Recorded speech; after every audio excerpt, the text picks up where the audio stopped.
Aswad itu pas momennya Fatimah Az-Zahra dilahirkan ke kehidupan dunia ini. Nah, setelah proses peletakan Hajar Aswad selesai, diriwayatkan Ibnu Ishaq, cepat-cepat Nabi Muhammad kembali ke rumah beliau dan mendapatkan kabar gembira, kabar baik kalau istrinya Khadijah telah melahirkan, ya, anak yang keempat, ya, putri Nabi yang ke yang keempat pada hari Jumat. Jadi Sayyidah Fatimah itu lahir tanggal 20 Jumadil Akhir. Ini 21 ya? Ini 21 Jumadil Akhir. Ini 21 insya Allah ya. Eh? Malam 22 maksudnya. Nah, Jumat tadi berarti 20. 20 pas besok kemarin. Umpamaan kemarin lahir Sayyidah Fatimah di bulan dan di tanggal. Ini malam kita ngerayakan hari kelahirannya. Allah Allah semua yang mengatur. Tadi kemarinnya ada sekalian aja sudah dengan cara tahun baru. Cara tahun baru lihat Sayyidah Fatimah, hallnya Habib Salim dan Habibullah. Tapi hati saya tidak tergerak. Ya. Oh, pas, ternyata pas. Ketika saya lihat kalender, doh kemarin 20 Jumadil Akhirah. Dan kita sudah niatkan malam ini untuk zikr Maulid Fatimah. Jadi 5 tahun sebelum diutus Nabi kita Muhammad menjadi seorang Nabi dan Rasul. Bahagialah Nabi Shallallahu Alaihi Wasallam dengan berita kelahiran Sayyidah Fatimah ini. Lalu Nabi mengatakan kepada istri beliau, ya Khadijah, innaha nasmatun tahiratul maimunah. Wahai Khadijah, sesungguhnya ini bayi perempuan ini adalah bayi yang sangat menawan, yang suci, yang mendatangkan keberkahan dari Allah Subhanahu wa taala. Wa annallaha ta'ala saya ja'al nasli minha. Nanti Allah akan jadikan garis anak keturunanku darinya. Nabi sudah mengatakan seperti itu. Makanya kenapa semua nasab ke bapak kecuali para habaib kalau ditelusuri ke Sayyidah Fatimah, bukan ke Ali bin Abi Thalib. Naam, Ali bin Abi Thalib wa Fatimah Zahra binti Rasul. Karena Nabi tidak ada anak laki-laki kecuali meninggal waktu masih kecil. Ya. Dan sesuai sebagaimana yang disabdakan oleh Nabi. Wa anallahu ta'ala saya ja'al nasli minha. Allah nanti kelak akan menjadikan anak keturunanku, garis keturunan anak-anakku nanti darinya. Fatimah. Walihada kanat matharuh ihtimam abiha. Makanya Nabi sangat menjaga Sayyidah Fatimah, sangat menyayangi, memuliakan. Kenapa? Karena sudah ada kelihatan daripada sosok Fatimah, ya. Kalau dibanding dengan kakak-kakaknya, Sayyidah Fatimah ini punya kakak Ummu Kulthum, punya kakak Ruqayyah, punya kakak Zainab. Nah, yang keempat putri Nabi Fatimah. Diriwayatkan dari Ummul Mukminin Ummus Salamah. Nah, Ummus Salamah ini adalah putri dari salah satu petua Quraisy yang mendamaikan waktu peletakan Hajar Aswad tadi, ya. Beliau mengatakan kanat Fatimah binti Rasulillah sallallahu alaihi wasallam asbahun nas wajhan bi Rasulillah. Beliau mengatakan adapun Fatimah putri Nabi Muhammad Rasulullah adalah manusia, orang yang paling mirip wajahnya dengan Nabi Muhammad. Wajah daripada putri Nabi kita Muhammad, mulai dari Zainab, Ruqayyah, Mukulsum, Fatimah, yang paling mirip Sayyidah Fatimah. Yang paling mirip dengan Nabi, persentase banyaknya ke ke Nabi adalah dari Sayyidah Fatimah. Itu hadis yang diriwayatkan Ummu Salamah, ya, Ummul Mukminin. Kemudian diriwayatkan juga oleh Ummul Mukminin Aisyah, istri Nabi yang bernama Aisyah. Ummul Mukminin itu ibunya orang-orang yang beriman. Berarti yang dimaksudkan di sini adalah semua istri Nabi dari Sayyidatuna Khadijah dan seterusnya. Nah, itu namanya ibunya orang-orang yang beriman. Makanya istri Nabi itu tidak boleh dinikahi setelah wafatnya Nabi, haram dan tidak sah. Ya. Nah, termasuk kekhususan daripada Sayyidah Fatimah, sebagian ulama hadis mengatakan haram untuk diduakan hingga wafat Sayyidah Fatimah. Imam Ali bin Abi Thalib tidak menikah, punya istri lebih dari satu saat Sayyidah Fatimah masih hidup. Tapi ketika Sayyidah Fatimah meninggal, menikah lagi Sayyidina Ali bin Abi Thalib, ya. Dan sama seperti Nabi, ya. lebih daripada 2, 3, 4, banyak, ya. Putra beliau Sayyidina Hasan, oh banyak lagi, nggak terhitung. Sampai ada sebagian para sahabat mengatakan jangan menikahi dengan Imam Sayyidina Hasan, cucunya Nabi, karena tidak lama tuh bertahan katanya. Ya, gak bakal lama. Tak lagi janda anakmu kalau nikah dengan cucu Nabi yang bernama Hasan, ya. Karena banyaknya menikah. Ada di antara kekhususan Sayyidah Fatimah, haram untuk diduakan. Tapi untuk istri kalian tidak, ya. Artinya untuk istri-istri kita, ya. Jangan bikin hadis sendiri. Tapi ya siap-siap ente perang dunia tuh. Kalau ente nambah bini, cukuplah di mana, di Rusia sama itu Ukraina belum selesai. Apa yang diriwayatkan oleh Ummul Mukminin Aisyah, beliau mengatakan, "Ma ra'aitu ahadan min khulqin min khalqillah asbahu hadithan wa kalaman bi Rasulillah min Fatimah." Aku tidak pernah mendapati, kata Siti Aisyah, orang daripada makhluk ciptaan Allah yang kalau ngomong, bicara atau berkata-kata paling mirip dengan Nabi seperti Fatimah. Jadi sosok Fatimah Az-Zahra ini persis dengan Nabi Muhammad. Mulai dari warna kulitnya, cara bicaranya, cara berjalannya, cara duduknya, melangkahnya, ya. Kemudian tutur katanya, melirik, melihat, gerak-geriknya semua sama kayak Nabi kita Muhammad ini, Sayyidah Fatimah Az-Zahra radhiyallahu anha. Dan beliau termasuk wanita atau putri yang sangat dicintai oleh Nabi kita Muhammad. Semua itu menjadi permata Nabi daripada putra-putrinya. Tapi ada kekhususan yang Allah berikan untuk Sayyidah Fatimah Az-Zahra dibandingkan, ya, dengan saudara dan saudari beliau yang lainnya. Adapun sebab dinamakan Fatimah Az-Zahra, dikatakan di sini pertama itu nama Fatimah bukan satu-satunya nama pertama diberikan oleh Nabi Muhammad terhadap anaknya dari bangsa Arab, ya. Mertuanya Sayyidah Fatimah, putri Nabi ini, namanya Fatimah. Ibunya Ali bin Abi Thalib karramallahu wajhah itu namanya Fatimah binti Asad. Nah, jadi nama Fatimah itu sudah ada banyak sebelumnya.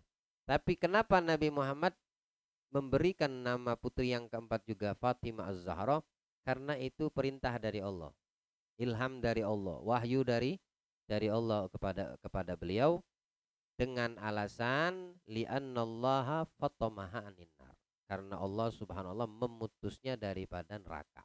Artinya Sayyidah Fatimah itu tidak akan pernah tersentuh oleh neraka. Makanya dibilang Fatom itu artinya terputus, ya, terputus. Itu riwayat yang pertama. Ada riwayat yang mengatakan Fatom di sini artinya terputus apa? Beliau ini tidak pernah kalau sudah berhubungan sama Allah ingat sama makhluk yang lain. Semua terputus. Jadi yang ada dia sama Allah saja. Tapi yang paling masyhur gaul ulama di sini seperti yang diriwayatkan olehnya Imam Al-Hakim dan Imam Dailami, fatamaha anin nar. Allah membebaskan, memutusnya daripada api neraka. Innama summiyat Fatimah li'annallaha fatamaha wa hajabaha anin nar. Diriwayatkan olehnya Ad-Dailami dari sahabat Abu Hurairah, wal Hakim dari Ali bin Abi Thalib, Nabi bersabda, hanya saja kuberi nama Fatimah ini Fatimah, putriku ini, karena Allah memutusnya dan menghalaunya daripada siksa neraka. Ya. Oke, beruntung orang yang bisa menjadikan Sayyidah Fatimah itu panutan di dalam hidupnya. Ya. Karena orang itu nanti di hari kiamat bersama siapa yang dicintainya. Ya. Kalau memang istri kita, putri kita cinta sama Nabi Muhammad, cinta sama putri Nabi Muhammad, ya udah jaminnya pasti sama beliau. Beliau enggak ada di dalam neraka, jauh dari itu. Maka orang-orang yang bersama beliau pun akan terbebaskan, ya, dijauhkan daripada siksa neraka. Banyak nama Sayyidah Fatimah ini, ya. Nama beliau itu banyak. Fatimah, juga dipanggil Siddiqah, juga dipanggil Mubarakah, juga dipanggil Tahirah. Ini nama-nama Sayyidah Fatimah semua ini. Seperti Asmaullah kan banyak, Asmaun Nabi kan banyak. Sayyidah Fatimah juga mempunyai nama-nama panggilan banyak. Tapi yang masyhur, yang dinamakan, yang ditasmiakan adalah Fatimah. Ya, Fatimah. Az-Zahra, Az-Zakiyah, itu diantara nama Fatimah. Nama ente siapa? Zakiyah. Berarti namanya Fatimah. Paham gak maksudnya? Seperti dalam ilmu fikih, sunnah kan banyak penyebutan sunnah. Mandub, iyalah. Apalagi mustahab. Tapi itu maknanya semua sunnah. Nama ente siapa? Siddiqah, Mubarakah, Tahirah, Zakiyah, Radiyah. Itu juga diantara nama Sayyidah Fatimah. Mardiyah, ya. Zahra, semua nama nama Sayyidah Fatimah. Wa kana yutlaq alaiha, tapi lebih sering dikenal dan dipanggil dengan sebutan Ummun Nabi, Ummu Abiha. Ummu Abiha. Ibu ayahnya. Ayahnya Rasulullah, ibu ayahnya. Jadi kayak dinisbatkan seperti Siti Khadijah. Ada sebab Ummu Abiha ini penyebutan nama Fatimah Az-Zahra putri Nabi dengan nama panggilan Ummu Abiha, ibu bapaknya. Ibu bapaknya mestinya kan siapa kalau ibu bapaknya? Aminah. Tapi enggak. Sayyidah Fatimah menduduki kedudukan ibunya sekaligus neneknya, ibunya Nabi. Kenapa sebabnya? Nah, di sini diriwayatkan ketika malaikat Jibril datang ke Nabi Shallallahu Alaihi Wasallam, lalu tidak lama dari kelang waktu datang Siti Khadijah. Ini masa hidup Siti Khadijah. Saat Nabi baru-baru dapat wahyu tuh, baru diangkat menjadi Rasul, belum lama menjadi Rasul. Tahun pertama atau tahun kedua. Saat Nabi sudah terbiasa dengan Jibril, nggak kaget, ya, nggak apa namanya, nggak gemetar, ya, nggak ketakutan. Saat Nabi kedapatan hal seperti itu kan yang nenangi adalah Khadijah. Ya. Jibril mengatakan, ya Rasulullah, hadi Khadijah, itu Khadijah datang. Nabi ada di Jabal Nur saat itu, ada di Gua Hira. Ada riwayat mengatakan di rumah, tapi pertama di sini di Gua Hira. Ya Rasulullah, datang Khadijah tuh, lagi menuju ke tempatmu. Bersamanya makanan yang dia bawa, bekal untukmu. Nabi itu kalau sudah keluar lama, kadang-kadang sebulan nggak balik, nggak turun gitu. Jadi sabarnya Siti Khadijah itu membawakan perbekalan untuk suaminya. Naik ke atas gunung. Kalau sekarang mah kalau ente udah pernah ke sono naik tangga nyaman, masih itu pun bengkok kau punya betis, ya. Walaupun sudah dibikin tangga tinggi itu Gua Hiro tuh, bukannya kalau di zaman dulu batu-batu gede, mana ada tangga yang sudah disiapkan, ya. Kemudian belum lagi binatang buas banyak di sana. Kalau sekarang nggak ada, ya. Bawa makanan, dia bawa minuman untukmu, kata Jibril. Kalau dia datang, kalau sudah tiba, kata Jibril kepada Nabi kita Muhammad, sampaikan untuknya, atasnya, salam dari Allah. Masya Allah. Satu-satunya wanita yang dapat salam dari yang menciptakan alam semesta. Allah Ta'ala kirim salam untuk Siti Khadijah. Wa minni, juga dariku ya, kata Rasulullah. Sampaikan untuk Khadijah salam dari Allah, dan sampaikan juga salam dariku. Jadi Siti Khadijah dapat dua salam. Yang pertama dari Allah, yang kedua dari Jibril. Kalau Siti Aisyah cuma satu, dari Jibril aja, enggak dari Allah. Nah, dari Jibril doang. Dan kasih kabar gembira, kata Jibril kepada Khadijah. Allah udah siapin dia istana, rumah atau istana megah di surga. Orangnya masih hidup tapi istananya sudah disiapin sama Allah. Ya, udah disiapin. Min gosop. Gosop itu dari mutiara. Mutiara yang ada lubangnya, cantik lah pokoknya. Surga tuh nggak bisa dibayangkan dengan akal, nggak bisa ente lintasin dengan hati, ya. Pokoknya apa yang di surga tuh lain ra'at wala udhunun samiat wala khatar agal bebashar, nggak bisa ente lintaskan di hati, pernah mendengarnya atau membayangkannya, nggak bisa kebayang. Itulah nikmatnya surga, yang di dalamnya tidak ada kebisingan dan kelelahan. Udah disiapin sama Allah. Nah, saat Nabi Shallallahu Alaihi Wasallam menyampaikan ini kepada Khadijah, maka dijawab oleh Siti Khadijah, Allahus salam, Allah assalam. Ya? Nah, di antara nama-nama Allah, ya, Asmaul Husna, Rahmanur Rahimu, Malikul Qudusus, Salamul Mu'minul Muhaimil Azil Jabbar Takabir, dan seterusnya. Assalam termasuk nama Allahus salam. Ketika Nabi udah sampaikan, dibalas sama Khadijah. Ini balasannya, Allahu assalam. Wa ila Jibril assalam. Sampaikan juga salamku kepada Jibril. Wa ilaika assalam. Dan kepadamu ya Rasulullah juga salam. Dibalas 3 sama Siti Khadijah. Salam dari Allah dibalas untuk Allah juga, karena nama Allah assalam. Kemudian Jibril yang memberikan salam juga dibalas salam. Kemudian Nabi Muhammad yang menyampaikan salam juga diberikan balasan salam, artinya doa. Makanya kita kalau ada orang ngucapin salam dalam Islam wajib untuk membalas, ya, kecuali kalau ada satu udah jawab, ya udah, ya, jatuh kewajibanmu. Tapi kalau nggak ada yang jawab, maka kamu yang belum menjawab, mendengar, wajib menjawab. Atau ada perantara, wasilah.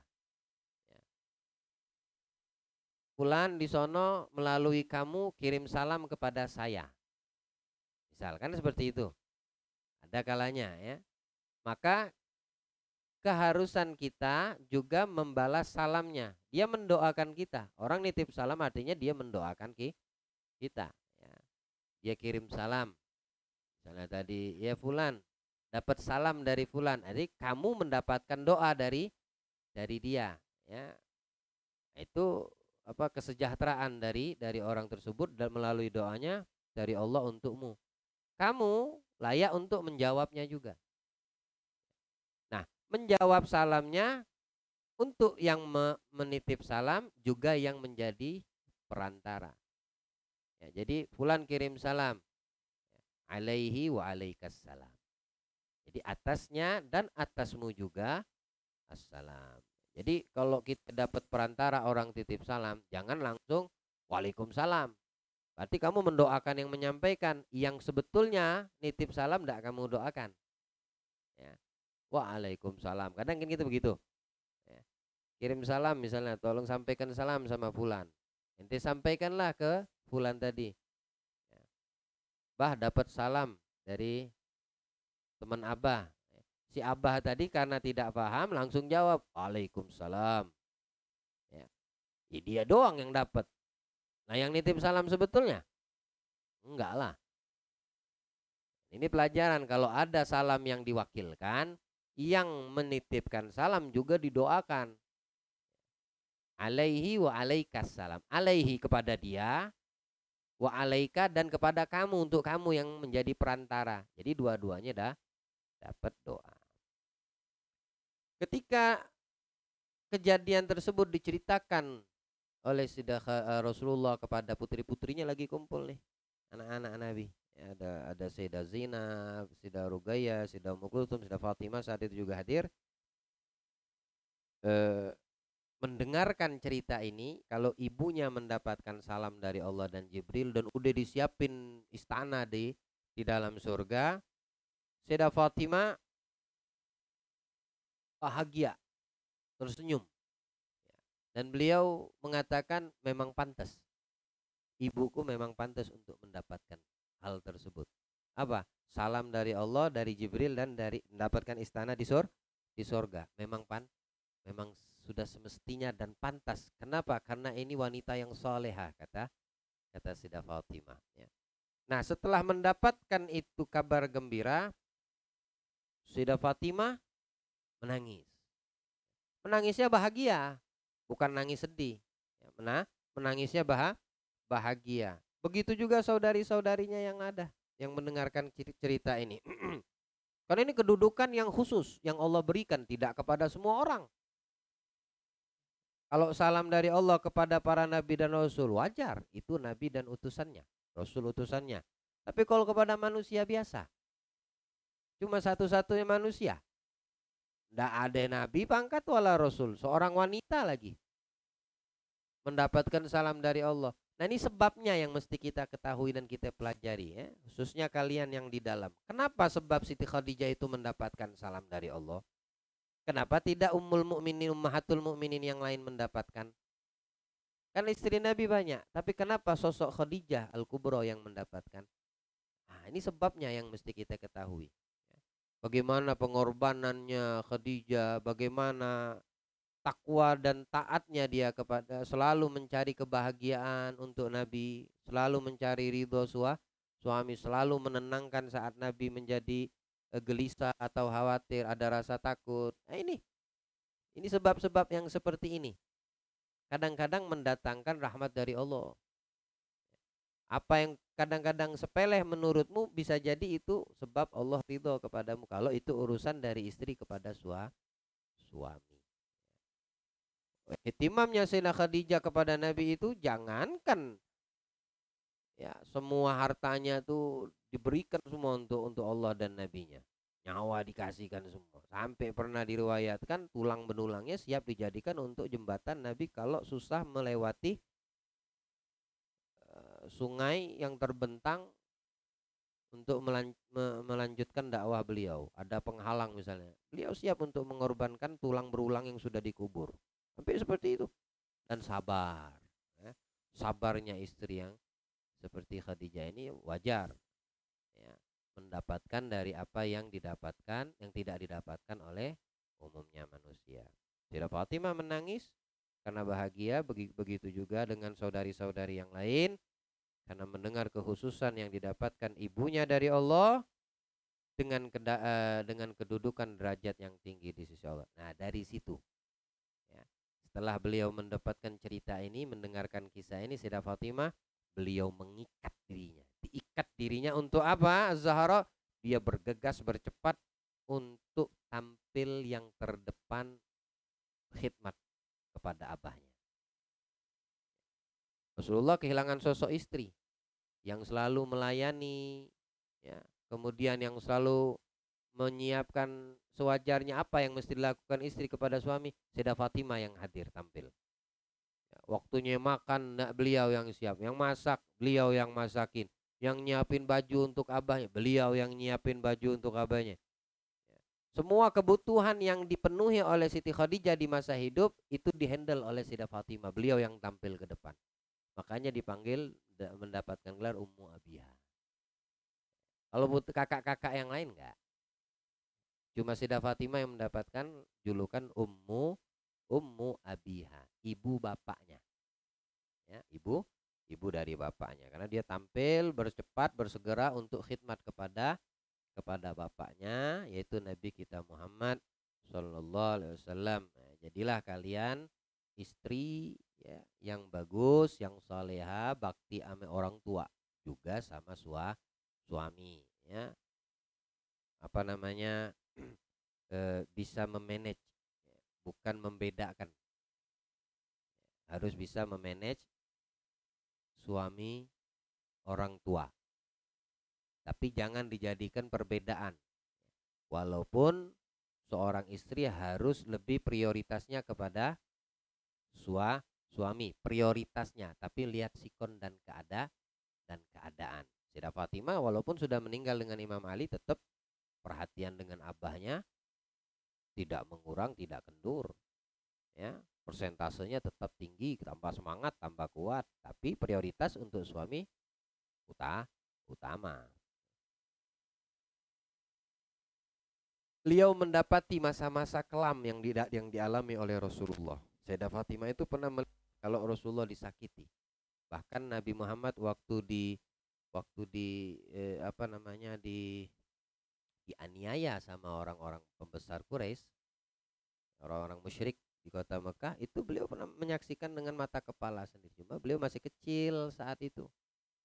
Ya, masih kecil, hanya cuma berkata-kata bisa, kenapa orang berbuat aniaya dengan ayahku, ya tidakkah mereka tahu siapa ayahku ini gitu. Nah, hanya bisa menyaksikan, nangis, berdoa, menolong, ya, menyelamatkan. Nabi pernah apa namanya dilempari, nah, Sayyidah Fatimah yang membersihkan kotoran dari tubuh ayahnya. Jadi kesaksian apa yang dilihat oleh sang anak ini yang bikin beliau itu kagum, abahnya ini tidak pernah membalas, tidak pernah marah, tidak pernah, ya dilempar sama kotoran sama najis nggak balas lempar, dimaki difitnah nggak balas menfitnah. Karena memang sosoknya Nabi, akhlak beliau dipuji sama Allah kan dalam Al-Quran. Nah itu yang membuat Sayyidah Fatimah tuh kagum sama ayahnya. Bisanya abahku seperti ini gitu. Ya, kalau kita kan melihat orang tua kita disakiti, udah tampil gitu ya. Tapi beliau sabar gitu. Cerminan daripada apa yang disaksikan oleh Sayyidah Fatimah itu terhadap ayahnya, ya, terwarisi kepada beliau Sayyidah Fatimah Zahra. Sampai besar beliau di bawah bimbingan Nabi kita Muhammad SAW. Dan ketika Nabi mendapatkan perintah hijrah, itu beliau masih tinggal di kota Mekah. Ummu Kulthum, Ruqayyah masih tinggal di kota Mekah. Nabi hijrah dengan Sayyidina Abu Bakar As-Siddiq. Kemudian menyusul daripada putri beliau, keluarga Nabi Shallallahu Alaihi Wasallam. Hingga masa dan waktu tiba Sayyidah Fatimah saat itu berusia kurang lebih 15 tahun dan dinilai layak untuk berumah tangga. Banyak yang melirik di sini artinya yang ingin meminang, ya, termasuk mertua Nabi Shallallahu Alaihi Wasallam. Dan Abu Bakar pun pernah meminang putri Nabi Fatimah. Tapi bilang Nabi SAW, lam yanzil ghadha. Nabi pun menjawabnya dengan tidak apa namanya, menolak dengan baik gitu. Belum datang, belum turun ketetapan dari Allah. Akhirnya Sayyidina Abu Bakar datang ke Umar, menyuruh Umar untuk maju tampil lamar Fatimah putrinya Rasulullah. Dengan yakinnya Sayyidina Umar datang meminang, minta kepada Nabi. Ini mertua lagi nih. Ayo. Mertua Nabi lagi yang meminang putrinya. Karena anak-anak mereka kan jadi istri Nabi. Hafsah binti Umar, Aisyah binti Abi Bakar. Mertua dua-duanya. Lah mertua meminang anak Nabi lagi. Pinang sama Sayyidina Umar bin Khattab, jawabannya sama. Lam yanzil qadha. Tidak ada turun qadha dari Allah ya Umar. Tapi Nabi jawab ya, lamaran tersebut. Oke, kita kalau seandainya ada orang lamar dan eh, apa namanya kita menolak, tolak dengan lemah lembut, ya. Jangan diabaikan, jangan ditolak, yang artinya tidak diterima kalau tamu kalau mau silaturahim gitu ya. Kalau bimbang bingung istikhoroin. Nanti disebutkan di sini karakter apa ya kata Nabi yang mesti kita ketahui saat kita memilih calon istri dan memilih calon suami. Mau saya lanjutkah? Tidak ngantuk kalian? Firman ngantuk tuh, capek matanya.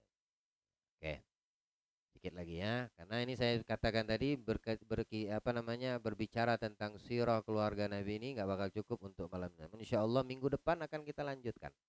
Ya, part kedua, season kedua. Nggak sinetron aja punya season part 1, 2.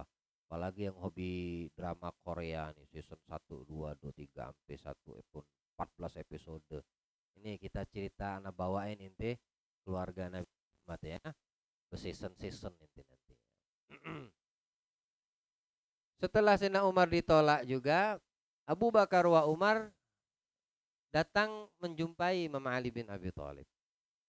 Kalau yang dua tadi percaya diri, Sayyidina Umar, ya, Sayyidina Abu Bakar, ini tajir, berduit, ya enggak, dekat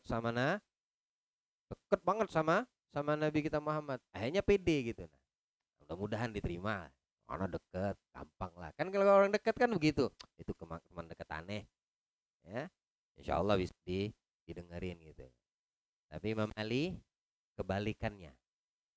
Imam Ali bin Abi Thalib kebalikan dua nih. Abu Bakar dan Umar. Kalau yang tali pede, Ali bin Abi Thalib tidak pede. Kalau mereka tadi yakin diterima, Ali bin Abi Thalib malah yakin tidak diterima. Akhirnya dibujuk, ya Ali, kami sudah mencoba. Nah, sekarang cobalah giliranmu. Ya, untuk mendatangi Rasulullah, sampaikan hajat dan niatmu untuk menikahi putrinya yang bernama Fatimah. Akhirnya Sayyidina Ali itu dikatakan dalam riwayat antara berani dan tidak berani. Seperti orang kalau nyetrika baju, bulak balik. Tapi memberanikan, aduh nggak berani ya, harus berani. Nggak jadi ya. Ini bimbang gitu deh. Yang mau dihadapin, mau diajak ngomong ini bukan sembarangan manusia tapi tidak sembarangan manusia. Ya. Dan kedekatan Imam Ali pun dengan seperti Abu Bakar dan Umar, ya, tidak sedekat mereka berdua bersama Rasul Shallallahu Alaihi Wasallam. Akhirnya Imam Ali memberanikan diri. Ini ada dua riwayat, nanti saya sebutkan satu persatu. Datang ke Nabi Shallallahu Alaihi Wasallam dan mengucapkan salam, ya, tahiyatul Islam, lalu duduk di dekat Nabi, samping Nabi. Duduk dengan keadaan malu. Imam Ali malu. Nabi Muhammad malunya lebih parah daripada perawan. Ayo, malu ketemu sama malu. Nabi Muhammad pemalu, perawan aja kalah Pak malunya sama Nabi. Paling malu Nabi kita Muhammad. Kalau dikatakan perawan itu malu, maka Nabi Muhammad sifat malunya ngalahi wanita yang masih gadis, perawan. Kalau di zaman sekarang ini gadis malu-maluin banyaknya. Keluar buka aurat, duduk sama laki-laki yang bukan muhrimnya, jalan bareng, apalagi boncengan bareng. Apalagi sekarang ini satu tempat maksiat terbuka, nobar bareng di XX1. Ya, mungkin ada di antara kalian. Allah lindungi. Ya, saya tahu nonton di XX1 itu. Satu ruangan gelap, laki perempuan campur, teman. Tiba-tiba sekring putus, kebakaran, mampus. Ya, mau lari kemana kalian? Ma- Majelis aja kita pisahin laki-laki perempuannya. Nah itu jadi satu. Nonton TV, TV di rumah udah ada, ngapain sono? Kurang kerjaan kah? Tambah lagi maksiat satu ditarakan. Nggak tahu namanya zaman tuh pasti kacau. Kalau kamu tidak bisa membentengi imanmu, akal sehatmu, kamu ikut kacau. Perhatikan istri dan anak gadismu. Ya, perhatikan istri dan anak gadismu. Selamatkan mereka. Nabi malu juga, diam sama diam. Tak berani nyebutkan hajat kedatangannya Imam Ali setelah mengucapkan salam. Wala bisa mengucapkan satu kalimat. Biasanya kalau datang itu di luar konteks melamar, meminang, lancar aja ngomong. Tapi ini karena tujuan dan maksudnya meminang, habis assalamualaikum, waalaikumsalam, duduk, udah diam sama diam. Gak bisa berkata-kata Imam Ali. Kenapa? Karena wibawahnya Nabi. Ya, wibawah Nabi ini luar biasa. Kalau Nabi Muhammad itu ya, memancarkan wibawahnya, sahabat tuh nggak ada yang bisa mengangkat kepalanya melihat wajah Nabi. Ya. Sampai dikatakan burung aja bisa hinggap di atas kepala mereka. Burung tuh nggak bisa di tempat bergerak, kabur dia. Betul nggak? Kalau udah gerak tempatnya kabur burung. Jadi sahabat itu kalau seandainya di hadapan Nabi, karena wibawah ada karismatik Nabi kita Muhammad itu, burung tuh bisa singgap di atas kepala mereka. Kalau mereka sedang berhadapan dengan Nabi dan wibawah Nabi terpancarkan. Imam Ali nggak bisa ngomong apa-apa ya Sallallahu Alaihi Wasallam. Akhirnya Nabi yang kasih ujung mengawali. Campur-campur bahasanya tidak apa-apa ya. Kata Rasulullah, ya Ibn Abi Thalib, ada hajat apa? Hajat apa ke sini? Jawablah oleh Imam Ali dengan suara suara suara malu-malu. Suara malu-malu tuh gimana ya? Kayak bisik-bisik. Dengan suara yang merendah, kecil volumenya. Takut ini karena wibawah Nabi luar biasa saat yang mau diomongin, mau diucapin, mau minta anak putri kesayangan. Ente punya anak gadis, tiba-tiba ada laki-laki suka ngelamar. Pak, aku suka sama anakmu. Aku mau menikah. Begitu. Tampol kau punya muka keluar dari rumah. Pasti kamu akan mengatur setting gimana cara bahasa yang baik. Ya, pengucapan tutur kata yang sekali aku ngucap tuh plok masuk ke hati orang tua perempuan ini. Ya. Malu-malu. Walaupun kamu di luar tuh kayak kesetanan, ketika melamar anak orang, kamu kemalaikatan jadinya. Malu. Imam Ali nyebut ke nama yang kedengeran nama Fatimahnya aja. Fatimah. Tapi kedengeran cuma Fatimah aja.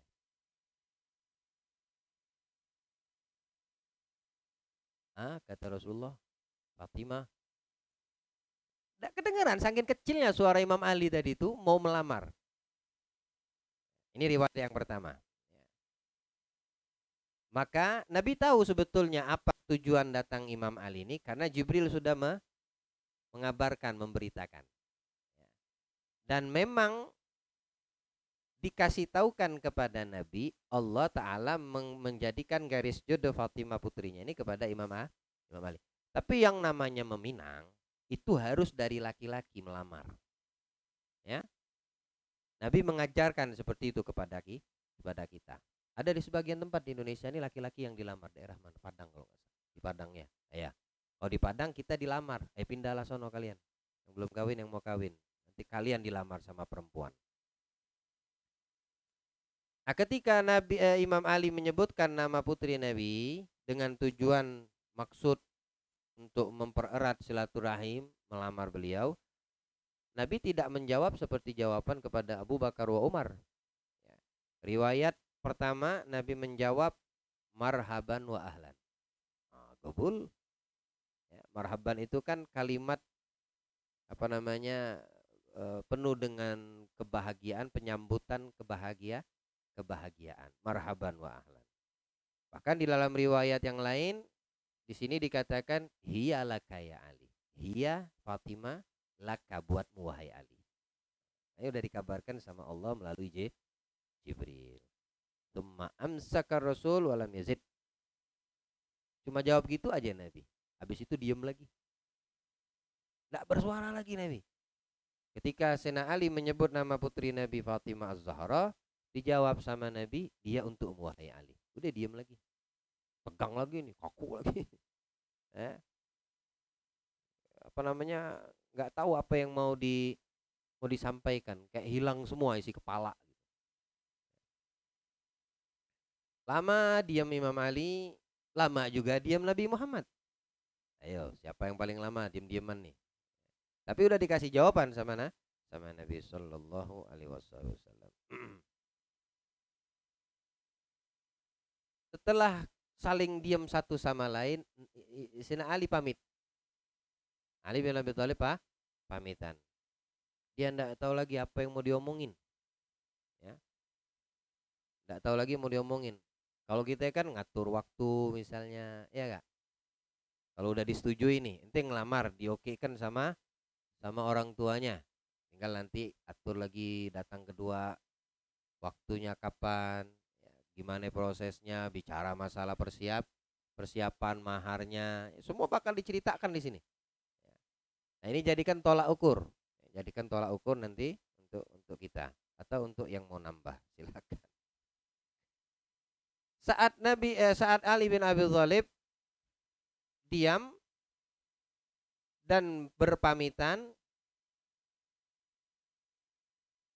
menunggu daripada ucapan yang berikutnya daripada lisan Nabi kita Muhammad sallallahu alaihi wasallam. Lalu Nabi bertanya, ada lagi yang mau disampaikan? Maka jawab Imam Ali, aku tidak tahu lagi sesuatu yang mau disampaikan. Tidak tahu lagi mau ngomong apa. Udah terkunci mulut ini kayak ada altiko gitu ya. Wah, Nabi SAW cuma jawab marhaban wa ahlan. Gobul artinya mana diterima. Itu riwayat pertama. Nah, riwayat yang kedua, ini agak menantang nih. Ada riwayat hadis lain yang mengatakan Imam Ali udah menyiapkan sesuatu kalimat untuk meminang. Tapi ketika di hadapan Nabi hilang semua yang disiapkan. Ya, kayak ente sudah hafal, ketemu sama guru ente, hilang semua hafalan ente. Ya, ditanya bingung, apalagi kalau misalnya kuliahan ketemu dosen yang strength gitu misalnya.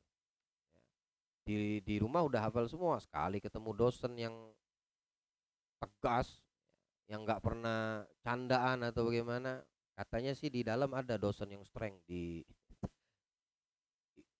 dalam ruangan kita ini ada dosen juga strength sampai orang-orang Borneo itu katanya takut sama dosen. Imam Ali langsung mengatakan di hadapan Nabi ketika berjumpa dengan Rasulullah duduk, beliau mengatakan radhiyallahu anhu, ya Rasulullah, abahku, orang tuaku menjadi taruhannya. Ini bukan taruhan apa, maksud taruhan ini kiasan ya.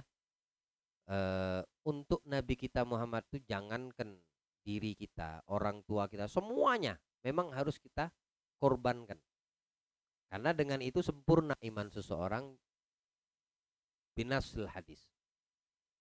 Tidak sempurna imanmu, wahai Umar, kecuali engkau mencintaiku melebihi dari cintamu kepada keluargamu, harta bendamu, anakmu, istrimu, dan dirimu.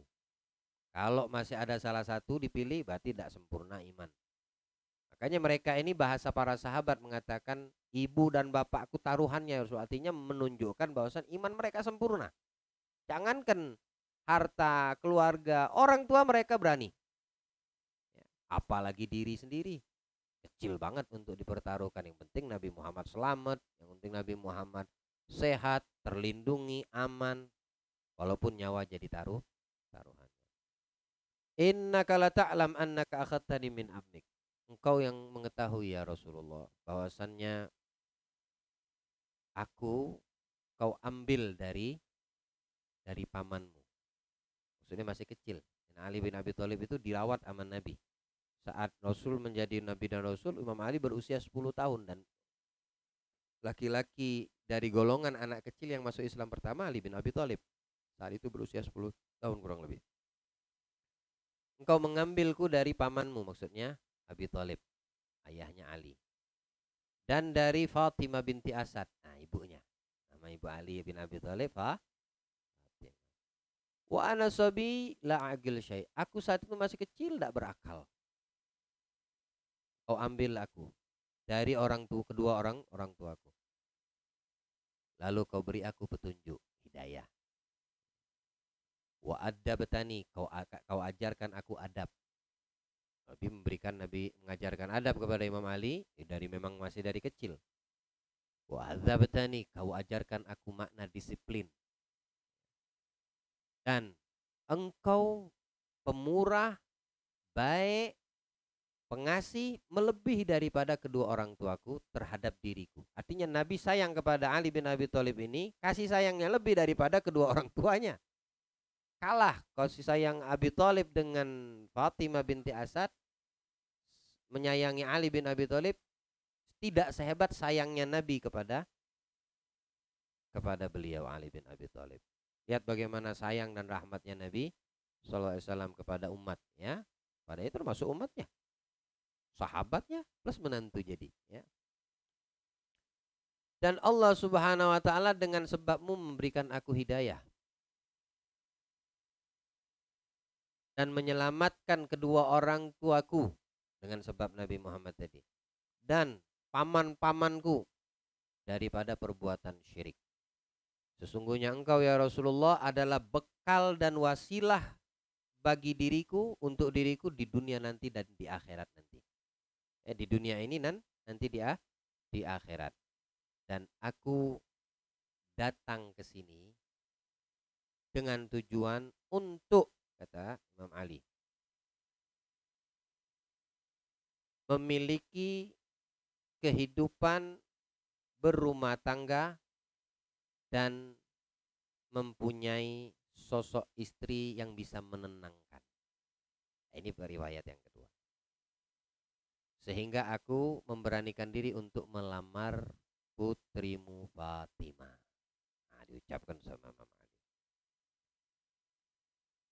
Apakah engkau mau menikahkan kami? Mau menikahkanku dengan putrimu Fatimah. Nabi ketika melihat keberanian Imam Ali, ini riwayat yang berani nih.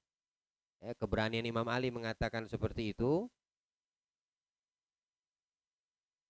bercahaya wajah Nabi, senang, bahagia. Karena Nabi sudah tahu memang garis jodohnya kepada Ali bin Abi Thalib. Dan Nabi tersenyum. Nabi tersenyum. Kalau riwayat pertama tadi ahlan wa sahlan, dia untukmu hai Ali. Kalau riwayat yang ini, Nabi bertanya kepada Ali bin Abi Thalib, apakah ada bersamamu sesuatu yang bisa dijadikan mas kawin?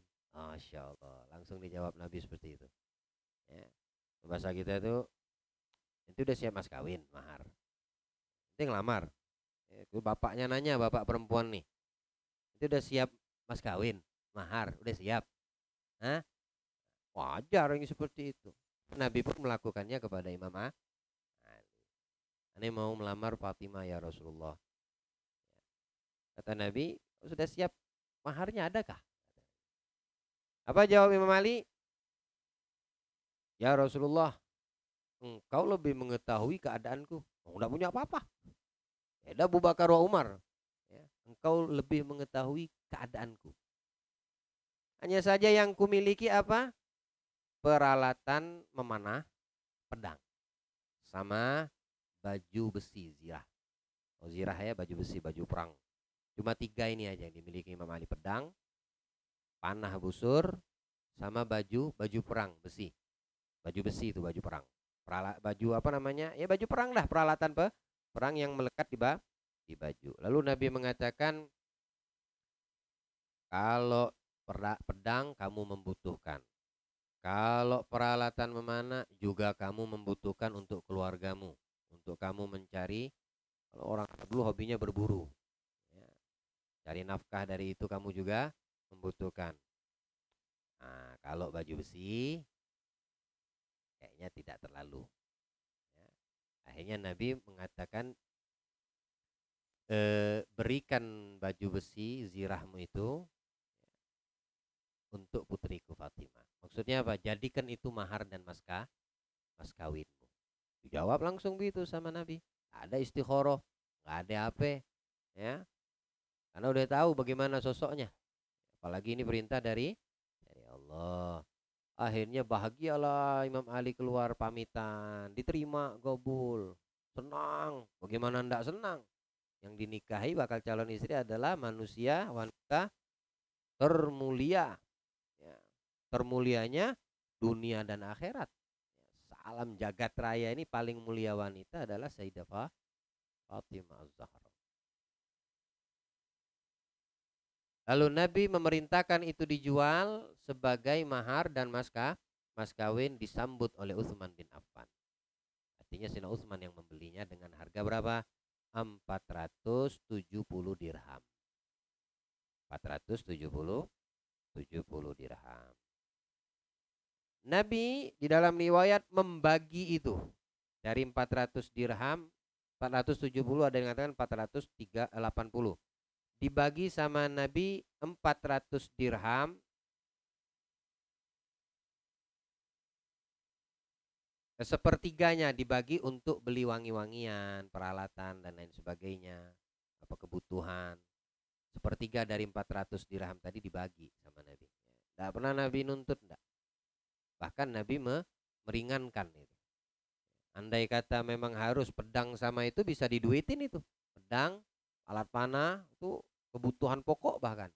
Tapi Nabi mengambil baju zirah. Ya, dibeli 480 dirham, dibagi 3 sama Nabi. Sepertiga pertama dibelikan wangi-wangian, peralatan rumah, ya, dan sepertiganya lagi dibelikan sama Rasulullah untuk kebutuhan pernikahan. Artinya yang meliputi daripada acara-acara pernikahan tersebut, ya. Sisanya untuk di dalam rumah, wangi-wangian, isi kamar, bahasa kita isi kamar.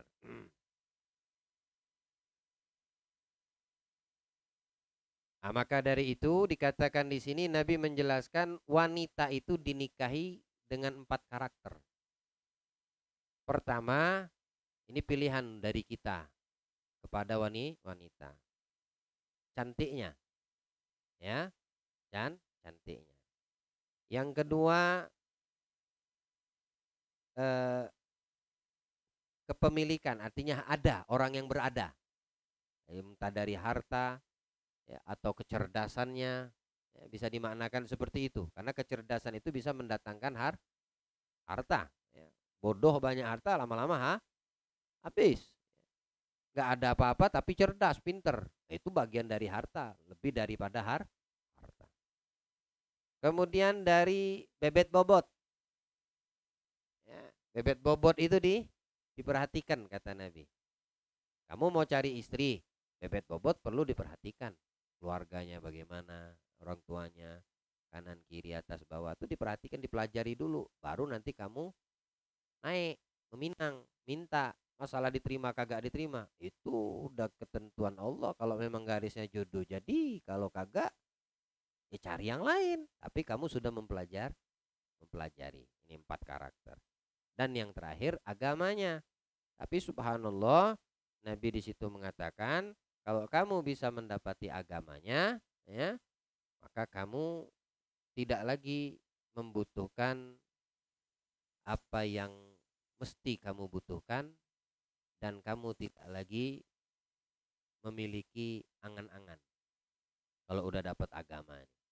Enggak berangan-angan, enggak dibikin repot.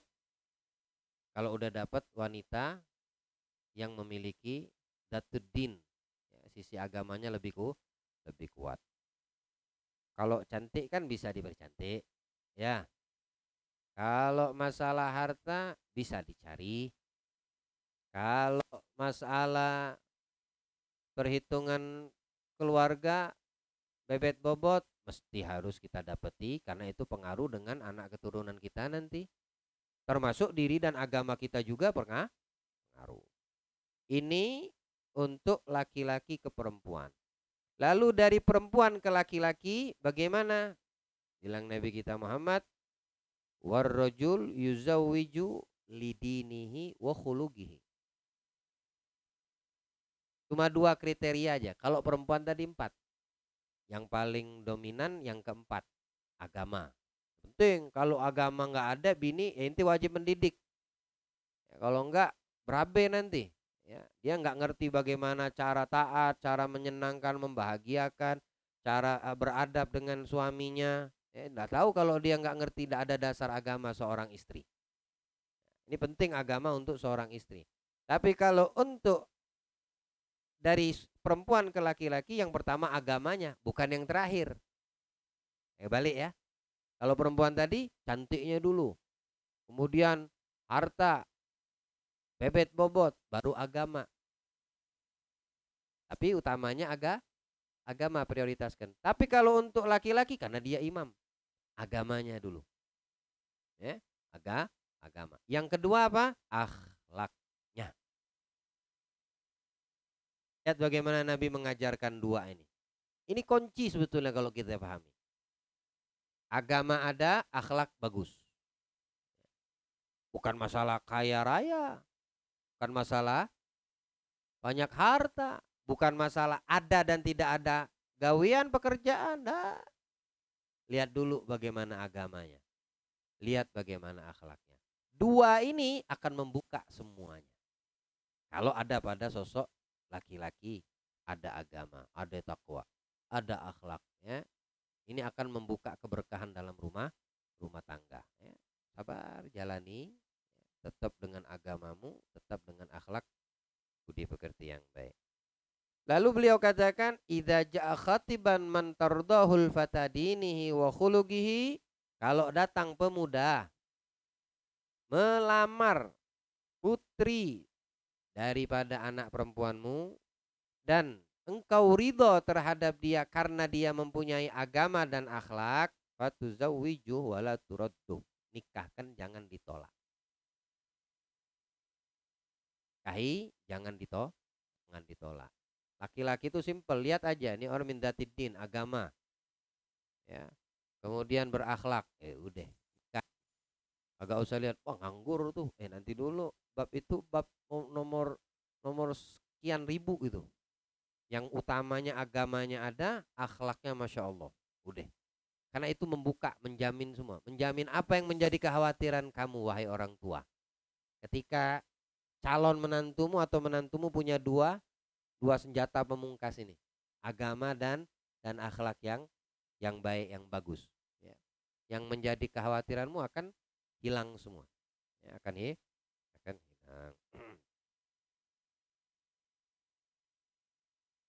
Bil munasib minal mahar duna an kana min adatin nabi fi zawaj banatih.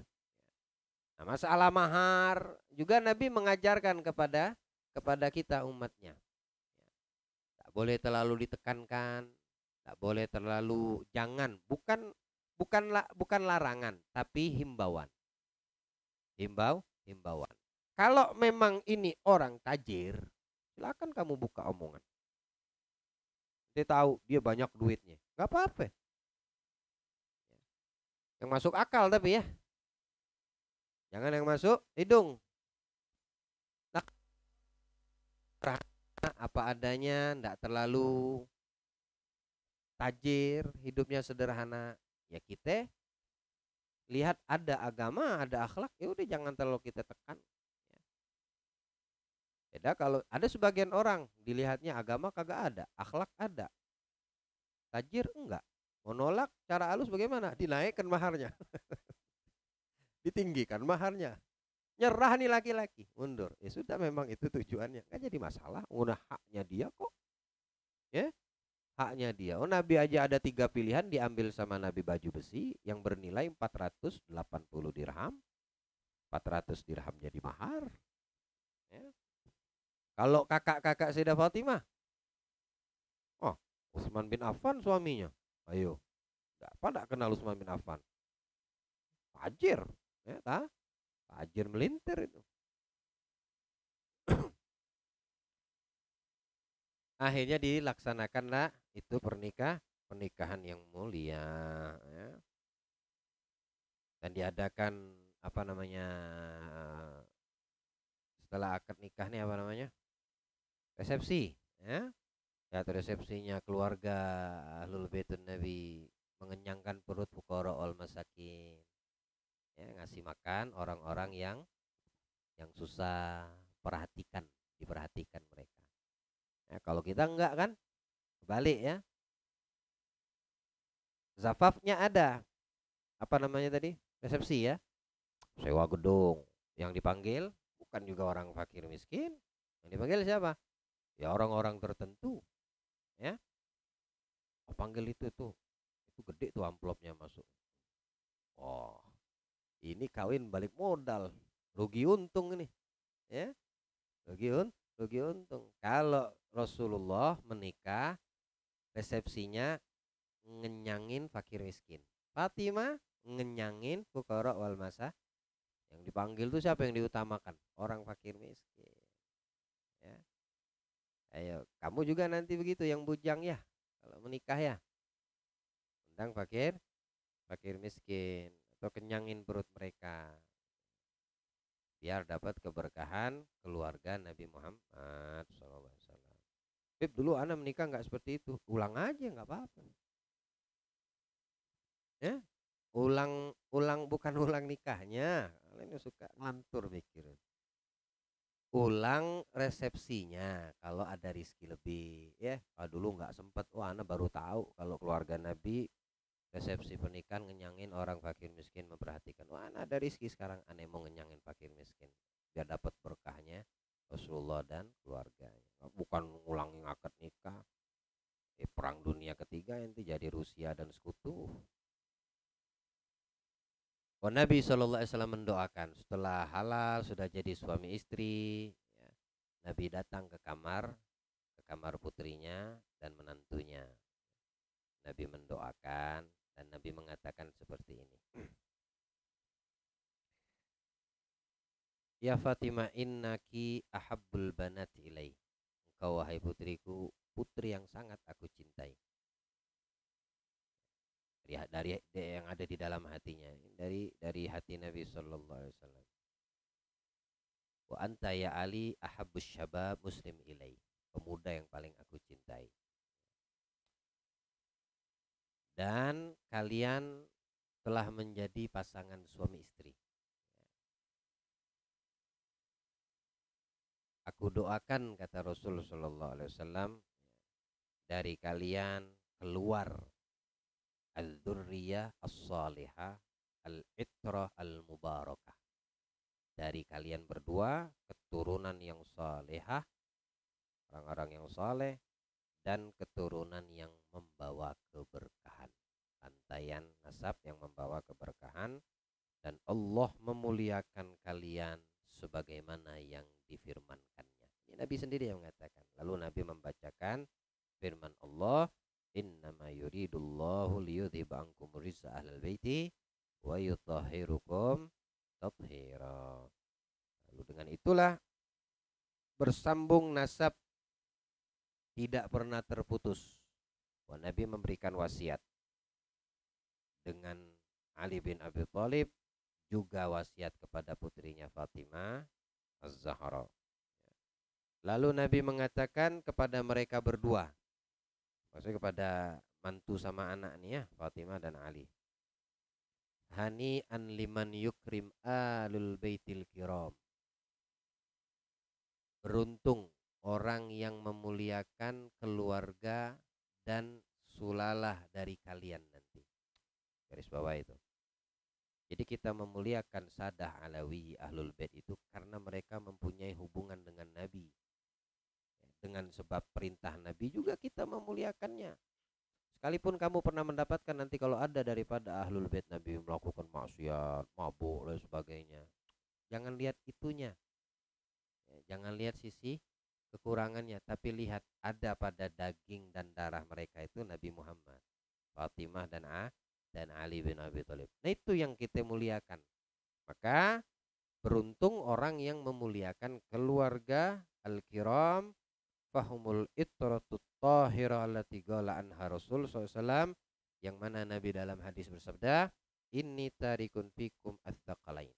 Aku meninggalkan untuk kalian wahai umat dua tsaqalain ini, sesuatu yang berat, ya, sesuatu beban yang berat, bukan sesuatu yang bisa dianggap remeh gitu. Gak boleh diremehkan dua yang ditinggalkan Nabi ini. Kitabullah yang pertama Al-Quran. Ini sesuatu yang berat, wahyu dari Allah nih, Al-Quran dijaga, dibaca, diresapi, ya, diamalkan, direnungkan, tadabbur. Wa itrati ahli baiti, dan keturunan daripada ahlul baitku, anak keturunanku. Wa innahuma, dan mereka berdua ini Al-Quran dan keturunanku, kata Nabi, la yatafarraqa, tidak akan pernah terpisah. Quran sama ahlul bait ini nggak bakal terpisah. Karena Nabi sendiri yang langsung memberikan nas hadisnya. Hatta, hingga yarida alayya haud, sampai mereka nanti menjumpaiku di telaga Al-Kautsar, maksudnya di akhirat. Ya, di situ nanti kami akan sampai, di situ kami akan berjumpa. Nabi yang akan selalu mencari mereka. Ya. Ahlul Quran maksud kitabullah siapa? Sekalipun dia bukan daripada ahlul bait, tapi mereka menjaga Al-Quran. Dia termasuk Al-Quran. Ya. Dia yang menjaga Al-Quran, dia termasuk daripada Al-Quran itu sendiri. Bagaimana tidak? Al-Quran dalam bentuk kertas tulisan, sewaktu-waktu bisa hilang, musnah, sirna. Tapi orang yang menjaga isi Al-Quran dengan cara menghafal atau sering membaca, istiqomah di dalam membacanya, itu dia termasuk dikatakan keluarga Al-Quran, keluarganya Allah. Siapa keluarga Allah? Yang senantiasa bersama Al-Quran. Bahkan itu keluarga khusus, keluarga prioritasnya Allah adalah mereka yang senantiasa bersama Al-Quran. Wafi Tabagat Ibn Sa'ad, Nabi SAW beliau bersabda, pernah ba'dal isya Nabi berjalan ke rumah Ali bin Abi Thalib, menantunya nih. Lalu beliau mengambil wajan isi air. Beliau berwudu. Setelah berwudu, Nabi berkata, Allahumma barik fihi ma barik alaihi ma barik lahuma finnas lihima. Ya Allah, berkahi mereka berdua, maksudnya Ali wa Fatimah, dan berkahi atas mereka berdua, dan berkahi dari mereka berdua garis keturunannya. Ini dalam doa Nabi semua, ya, di dalam doa Nabi. Maka wajib untuk kita menghormati, memuliakan daripada Nabi kita Muhammad dan keluarganya, serta keturunan yang didoakan olehnya. Seperti juga itu Imam Al-Haddad mengatakan dalam syairnya apa? Bahumul kathir at-tayyib al-mad'u lahum min jaddihim hina zafaf ala ta'i baitun nubuwah wal futuwah wal huda wal ilmi fil madi wa fil mutawaggai. Mereka garis keturunan yang banyak, baik daripada orang-orang yang soleh, yang mendapatkan dari mereka semua itu siapa? Doa dari datuk mereka ketika mereka melangsungkan pernikahan. Maksudnya dari datuknya Nabi Muhammad. Waktu melangsungkan pernikahan siapa? Ali wa Fatimah. Langsung Nabi mendoakan mereka. Jadi keluarga mereka ini, rumah tangga keluarga Rasulullah dan keturunannya apa? Rumah an-nubuwah. Rumah yang di situ penuh dengan petunjuk dan ilmu, ya, baik di masa dahulu dan juga di masa yang akan datang, saat ini dan yang akan datang. Seperti itu yang dikatakan Imam Haddad di dalam syairnya. pada abima fi ina, kemudian Nabi setelah mendoakan itu dengan air yang ada bekas wudhu tadi dalam wajan, Nabi membasuh tangan, kedua tangan, kemudian Nabi meniupkan air tersebut setelah berdoa. Lalu Nabi mengatakan, kalian adalah sebaik-baik manusia yang aku nikahkan, ya, daripada keluargaku. Kalian keluarga yang paling baik daripada keluarga yang aku nikahkan adalah kalian berdua. Kan Nabi menikahi juga kakak-kakak Sayyidah Fatimah. Tapi untuk Sayyidah Fatimah Ali yang paling terbaik, kata Nabi Sallallahu Alaihi Wasallam. Dalam riwayat yang lain Nabi bersabda, Allahumma innahuma ahabbun nas ilayya fa'ahabbahuma. Ya Allah, mereka berdua Ali wa Fatimah adalah manusia yang paling aku cintai. Maka cintai mereka berdua. Karena Nabi cinta kepada dua ini, ya Allah cintai juga mereka. Doa Nabi permintaan. Wa barak fi dzurriyyatihima, dan berkahi garis keturunan mereka. Jadi orang orang pendek akal yang mengatakan garis keturunan Nabi nggak ada. Ya, itu perlu diragukan keimanan mereka. Ada pemahaman mengatakan Nabi Muhammad putus keturunan, abtar. Inna syani akahwal abtar. Abtar itu tidak ada garis keturunan.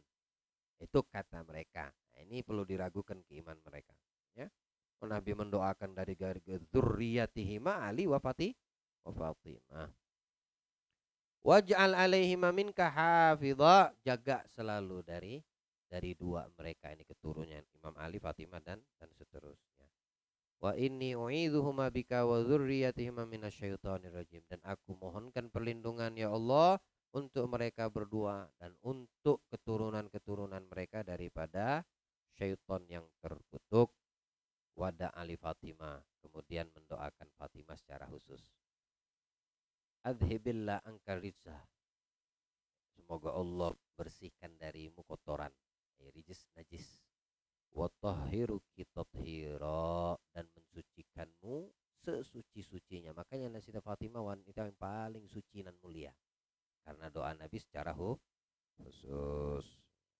Dan masih banyak lagi doa Nabi Sallallahu Alaihi Wasallam. Ini daripada sirah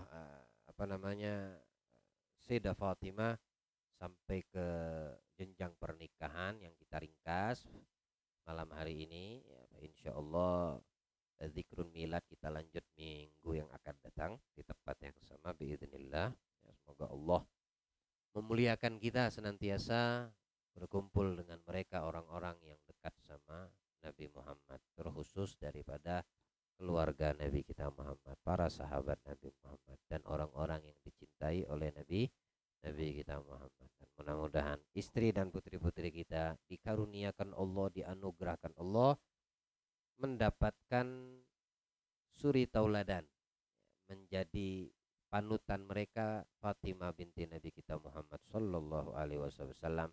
Dan kita akan lanjutkan insya Allah biiznillah. Mudah-mudahan Allah berikan kesehatan bagi yang sakit, dimudahkan bagi yang mendapat kesulitan, dan dengan keberkahan putri Nabi Sallallahu Alaihi Wasallam Fatimah al-Batul az-Zahra, kita mendapatkan keberkahan dan menjadikan beliau akhlak untuk kita, khususnya yang di dalam yang mendengarkan, dan putri-putri kita menjadi cerminan dari kehidupan mereka sehari-hari adalah putri Nabi. Amin ya rabbal alamin. Wa sallallahu ala sayyidina Muhammadin wa alihi wasallam. Alhamdulillahi rabbil alamin.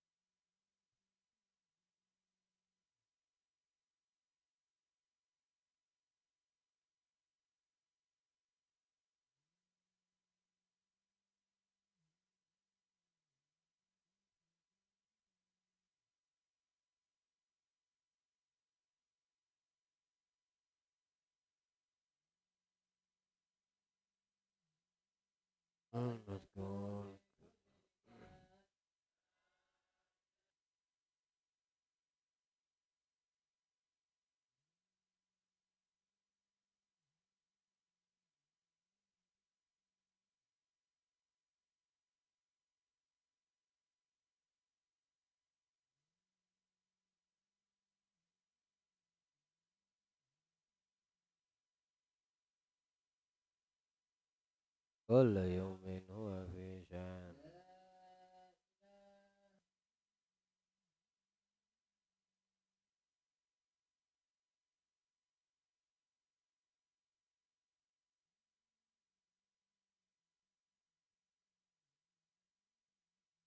كم لك علينا من إحسان إحسانك الكثير.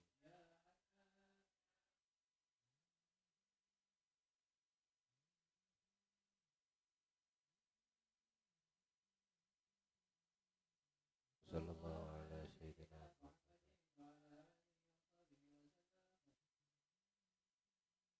جزاكم الله.